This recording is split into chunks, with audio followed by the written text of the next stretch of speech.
So our approach is really grounded in 3 skills or competencies. So empathy, curiosity, and courage. Okay.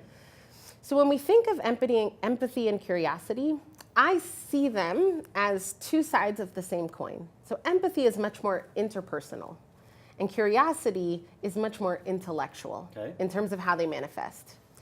But when we think of one, it fuels the other and vice versa. So you and I meet, and I don't have any natural, like, well, this is a white man who's been with FranklinCovey for quite some time, an executive.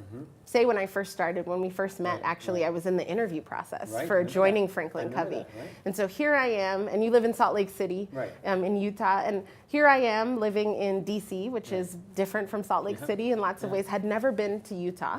And I'm a person of color, I'm a woman, and just feeling that sort of separation. So I don't feel... Chasm, really, right? I mean, 2 people couldn't have more differences than you and I, perhaps. And I can write a whole story in my head about what that means about Scott. No. And so when I think of empathy, we didn't have that necessarily an initial interpersonal connection, right? I didn't see myself in you. But if I use these behaviors of curiosity, I mean, going back to our boys, right? Curiosity is so big in children. They ask a lot of questions. They ask critical questions, questions you wouldn't think of, and they actually listen to your response. I think as adults, we might even learn, well, I'll ask the questions, right? But then we don't really listen for the response because we think we already know it. So really listening empathically and then building follow-on questions based on those responses. And if you do that as a behavior, you build empathy, right? Because we find things that we can connect on. Reminds me of a phrase I read recently in preparation for one of these interviews where someone said, and I'm sorry I can't credit it, I think it was a gentleman that said, I don't like that person, I need to get to know them better.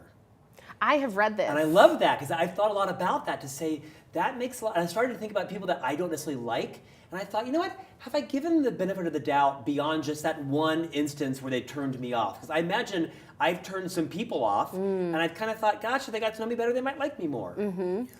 I think when I read it, it was credited to Abraham Lincoln. And he said, I do not like him, I must get to know him more. Abraham Lincoln, right? The internet, right? There is that. That's Al Gore. Anyway, so I think that is, again, so counterintuitive, right? We make quick decisions. We sort people. That's what our brain does. It puts people in categories. Yes, no, I like them, I don't. And then we move on. And that is exacerbated with the pace at which we're all operating today. But